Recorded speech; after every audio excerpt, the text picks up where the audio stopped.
good morning everyone আশা কৰিছোঁ আপোনালোক সকলোৰে ভাল মোৰো ভালে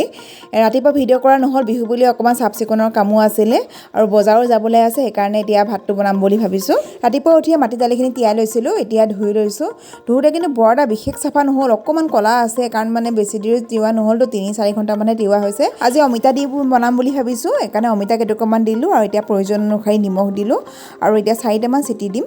জোখত পানী দি পেলাই চিটি মৰাই ললোঁ 4টা ধুনীয়াকৈ সিজি গৈছে দেখিবলৈ পাৰিছে এতিয়া কেৰাহীখন গৰম কৰি লওঁ কেৰাহী গৰম হোৱাত এতিয়া তেল দিছোঁ মিঠাতেলটো গৰম হোৱাত এতিয়া মেথি গুটি দিম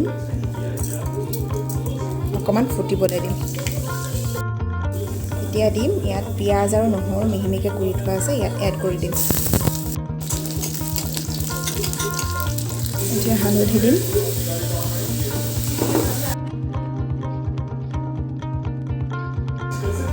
নিমখটো অলপ কম হৈছে অলপ দি দিছোঁ মিক্স খাই গৈছে এতিয়া এইখিনি বন্ধ কৰি দিম লগতে এতিয়া নৰসিংহ মাছৰ জোল বনাম বুলি ভাবিছোঁ দিনত কিবা এটা সেউজীয়া বস্তু খাবলৈ মন যায় বেলেগ শাক হ'লেও বা কিবা এটা খাবলৈ মন যায় নৰসিংহ পাতখিনি মই 1 ঘণ্টামান আগতে গুচাই থৈ দিছিলোঁ মই একচুৱেলি ঠুঙাতে এনেকৈ অলপ নৰসিংহ পাত থৈ দিওঁ খাই খুবেই ভাল পাওঁ তাৰপৰা মাজে মাজে মন গ'লে আৰু খাই থাকোঁ উলিয়াই পেলাই আৰু এইফালে মাগুৰ মাছ 3টা কাটি লৈছোঁ নিজে কাটিলোঁ যিহেতু সেইকাৰণে মানে বৰ ভালকৈ কাটিব পৰা নাই কটাৰীয়ে কাটিছোঁ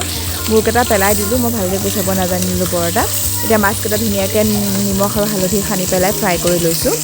আৰু সেই ফ্ৰাই কৰা তেলকণতে মই এতিয়া দিম পিঁয়াজ আৰু নহৰু সৰু সৰুকৈ কাটি লোৱা অকণমান পিঁয়াজ আৰু নহৰুখিনি ভাজি ল'ম ভাজি লোৱাৰ পিছতে ভাতৰ লগতে এটা আলু দি দিছিলোঁ সেই আলুটো ইয়াত দি দিছোঁ আৰু লাহেকৈ হেতাখনেৰে ভাঙি ল'ম ধুনীয়াকৈ ভাঙি লৈছোঁ আৰু ভাঙি পেলাই অকণমান আলুখিনি ভাজ খাই পেলাই অকণমান ৰংটো অহালৈকে ভাজি লোৱা হৈছে এতিয়া মিক্সিত নৰসিংহ পাতখিনি পিচি লৈছিলোঁ বেছি নাই হোৱা অকণমানহে হৈছে যিহেতু মাটি দাইলকণো আছে বহুতখিনি পানী দিলে ভালো নালাগিব সেইকাৰণে এতিয়া ধুনীয়াকৈ পাতখিনি সিজিবলৈ দিম অকণমান ঢাকনা দি ঢাকি দিম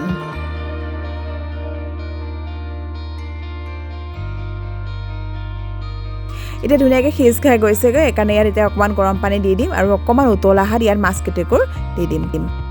এতিয়া ধুনীয়াকৈ উতল আহি গৈছে আৰু বিচনাৰ ধৰণে পানীটো অকণমান কমাই লৈছোঁ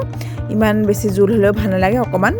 পানীটো শুহিবলৈ দিম এতিয়া লগতে আৰু এটা মোৰ ল'ৰাৰ ফেভৰেট পকৰি এটা বনাম বুলি ভাবিছোঁ এইটো কলৰ ফুলৰ সেই ভিতৰত থকা মেচৰ কাঠিৰ নিচিনা সেই অংশটো এৰুৱাই দিম গোটেইখিনিৰে প্ৰথমতে এইখিনি এৰুৱাই লওঁ এৰুৱাই লোৱাৰ পিছতে বেচন লগতে হালধি আৰু নিমখ অকণমান পানী দি সানি পেলাই তাত এনেকৈ গোটেই ফুলখিনি সানি লৈছোঁ আৰু 3-4ডালকৈ এনেকৈ মানে ভাগ কৰি লৈছোঁ যাতে তেলত দিবলৈ মোৰ সুবিধা হয় কেৰাহীত তেল গৰম হোৱাত এতিয়া পকৰিখিনি তাত হ'বলৈ দি দিম মানে ফুলখিনি ধুনীয়াকৈ বেচন দি সানি লোৱা এনেকৈ খাই চাবচোন বহুতেতো খাইছেই কিন্তু ময়ো তথাপিতো মোৰ প্ৰিয় খাদ্য হিচাপে আপোনালোকক দেখালোঁ মোৰ ল'ৰাৰো এইটো খুব প্ৰিয় হয় অকণ খৰখৰীয়া হয় খাবলৈও ভাল আৰু হেল্থিও হয় চাবলৈ গ'লে এয়া ধুনীয়াকৈ হৈ গৈছে এনেকৈ গোটেইখিনি বনাই ল'ম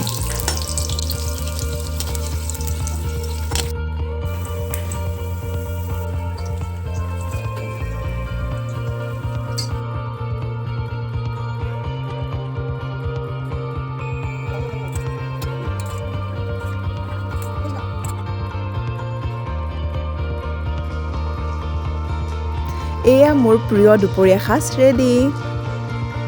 যদি মোৰ আজিৰ ভিডিঅ'টো চাই ভাল পালে তেন্তে প্লিজ লাইক কমেণ্ট আৰু যিসকল নতুন মোৰ চেনেলটো তেওঁলোকে ছাবস্ক্ৰাইব কৰিব বুলি আশা থাকিলে বাই বাই